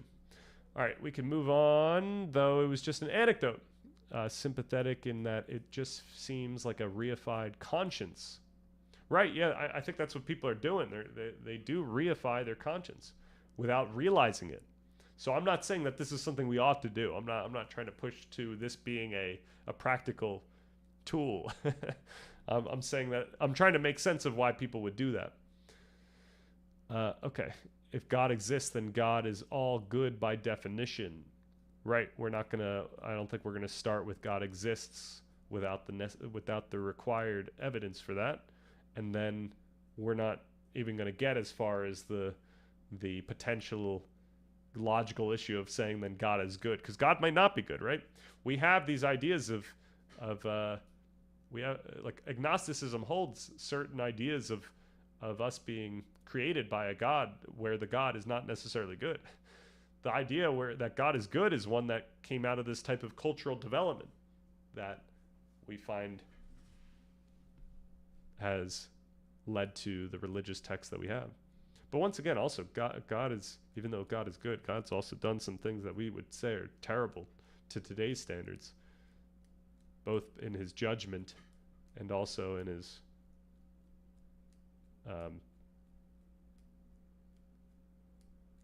seemingly unnecessary whims. All right, she kept quoting a line from John where Jesus says, "My sheep will hear my voice," which is kind of a banger, but you can trip out on that. Right. Yeah, I think that's a listen to your conscience type of bar. And yeah, it's effective for the religion. All right, I'm gonna have to send out the text basically asking when we should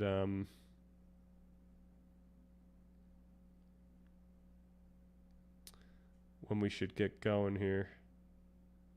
So 1 second.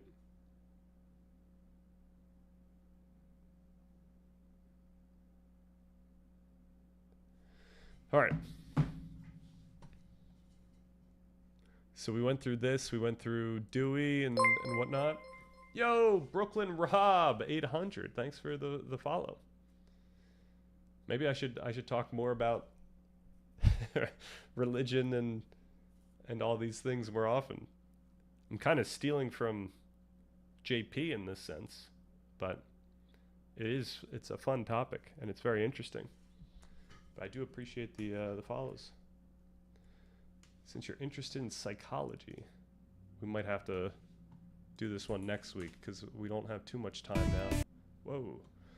With quantum mechanics, studying the brain with quantum mechanics. All right, we might have to check that out later. My Christology. What is my Christology?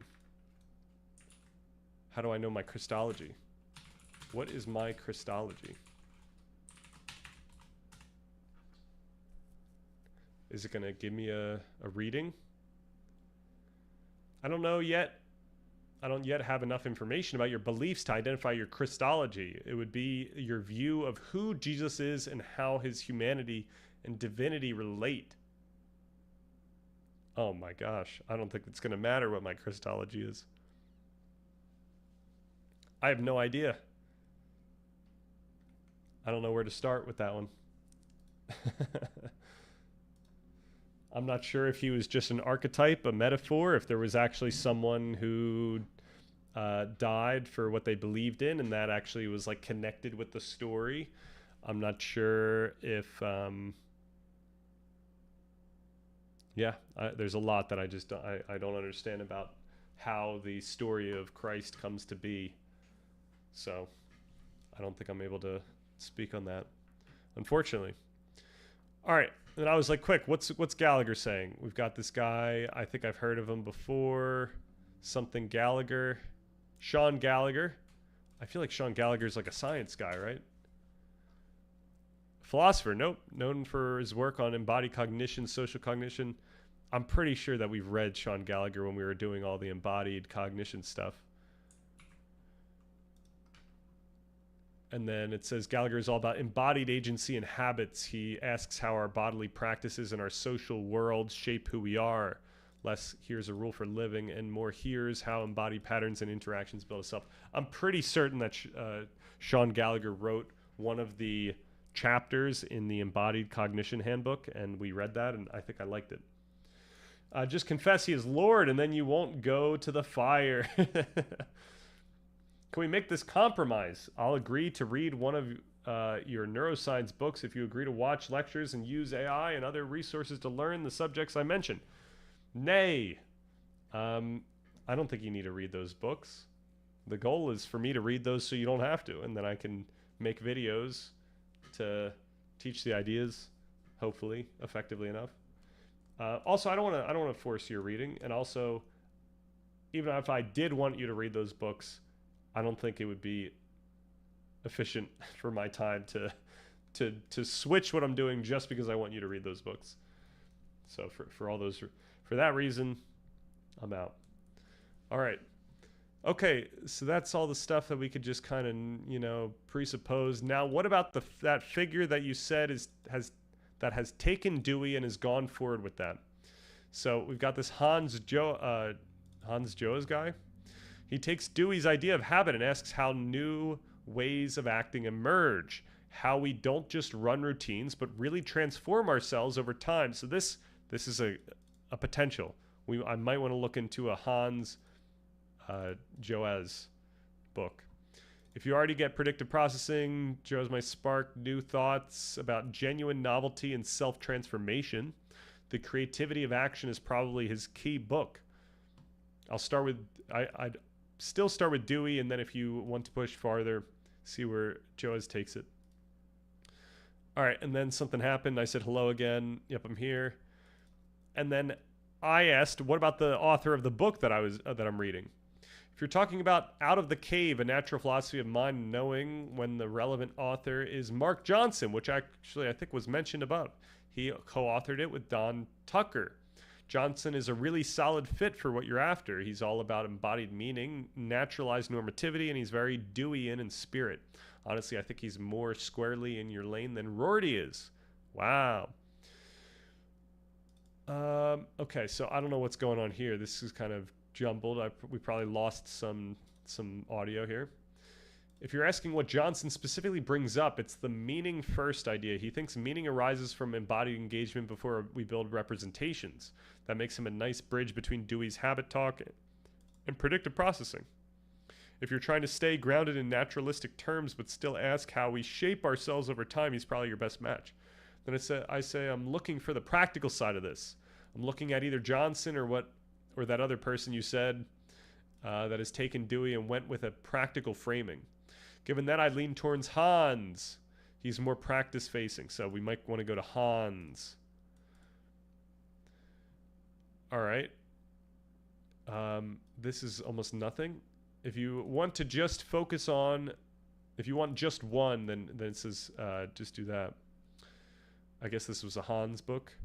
And I say, now, is there anyone that is competing with this Hans guy? Depending on what practical means to you, Pierre Hadot is big on philosophy as lived practice. He looks at ancient exercises for shaping perception and character. Then we got Richard Schusterman, takes Dewey into soma aesthetics, focusing on building on bodily practices for better living. So that's a potential. Richard Schusterman. Johnson is more explanatory than prescriptive, and Jost, I think it was pronounced Jost. That's why I said Jost up here. Gives a framework for how transformation works, but not so many concrete methods. Given your angle, I'd definitely keep Dewey and add Jost plus either Hadot for lived disciplines or Schusterman. So I think I will check those out. And hey, no one else needs to agree with you. It's your project. Pick for the conversations that sharpen your questions, not for some kind of orthodoxy. I appreciated that. So who else in the space am I looking for? If you're looking for the wider cluster, I'd point you to Dewey, Jost, Johnson, Schusterman, and Hadot, plus the later Foucault on technologies of the self. And then on the embodied cog side, and I don't want to go back to the embodied cog side, so I think I say that. For the naturalized normativity, then we got Roos and Price. It sounds like that unique overlap of predictive processing plus self-cultivation is kind of your own lane. No one kind of combines them all in one practice. This is kind of exciting. Thank you. And then I said, can you format? So I typed this then, because this was all live. I was testing out the chat live, the new ChatGPT live. I said, can you format this nicely, specifically these more recent names and what they would be providing, as well as what resources I might want to look into first. And for this, I want to not include Evan Thompson in anything more close to the actual neuroscience or cognitive science. That's not really what I'm looking for here. It's really the practical stuff that I'm interested in. All right, we got Richard Schusterman. We got what he adds, begin with a book. We got another book. We're not going to read them all, but we got Hadot, concrete practices for transforming perception. Reconstructs ancient philosophy as a way of life rather than principally a collection of theories. Philosophical texts were often intended to support exercises that transformed how practitioners attended to themselves, other people, time, adversity, and the world. So you might want to check that out. We got Jost, how habits become creatively transformable, which this would probably be our next key thing. So the next idea here is reflection allows deliberate engagement with conscious perception. Then we got experience affects our predisposition. So what we experience right now is going to affect how we experience the world going into the future. And then that leads to, we can reflect on our ability to reflect in the moment. But really, I guess this was all under here, right? Oh yeah, this is the one I skipped. We can reflect on what we can do now to deliberately shape future predisposition. This is the huge idea that I'm trying to learn more about. It's like, who's looked at this idea that we can do something now to shape how we experience the world going into the future, and then we can deliberately set this up so that it affects us in a way that we would find beneficial. So that's the goal here. It's okay. I can't even get him to meditate. We'll see. We'll see. Maybe I'm coming back strong this time. We'll see. Also, Stan, I had a delicious Japanese buffet today for lunch, and I'd recommend if you have any time spending time thinking and talking about things with friends and or family at a buffet. It's a wonderful experience. I love buffets, so I'm totally bought in. I love brunches. I love meals and talking with people, and I love buffets. So I'm already there. I agree. If I could do all my if we could do all these streams at like a Harry Potter Great Hall-esque table with all that food, I would choose to do that. That would be amazing. All right, I might call it here because this was pretty much everything I wanted. So I don't know, like, is this Michael Foucault? Is this Michel Foucault? Practices of self-formation in their social context. The social context thing might get us into trouble, though. I don't know if we need to spend too much time here. The later Foucault investigates technologies of the self historically develop. So were there multiple Foucaults? Is that what later means, or is this Foucault later in their life investigated these? Historically developed practice through which people examine, regulate, interpret, and transform themselves. His distinctive contribution is a warning. The self you are cultivating is not created in isolation. The available ideals, vocabularies, disciplines, and standards of success have histories and are connected to institutions and relations of power. Yeah, I wouldn't want to go too far into this like political view or this power-facing view. This is more like what can we do in our own life to shape these things. Now, a lot of that is understanding what is affecting you.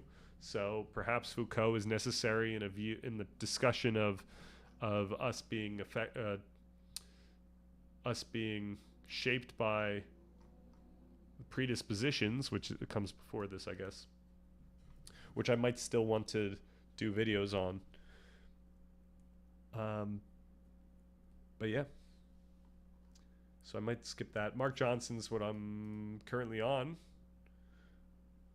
and I might just call it that. All right.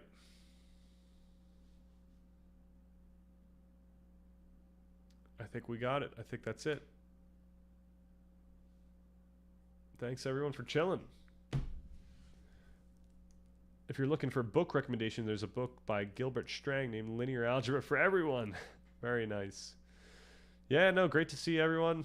We'll hopefully be streaming more consistently in the coming weeks, and yeah, we've a lot of exciting things that I've got planned for what we're looking at next. A lot of cool things I found in my readings. Yeah, Rujay and Brooklyn Rob, thanks for the follow. Thanks for coming in, and once again, shout out to the streamers that shouted me out and rated me. So VIP Marissa, Luminance Bloom, and Ivan Neo. But yeah, thanks for everyone chilling. Thanks for anyone lurking. Have a good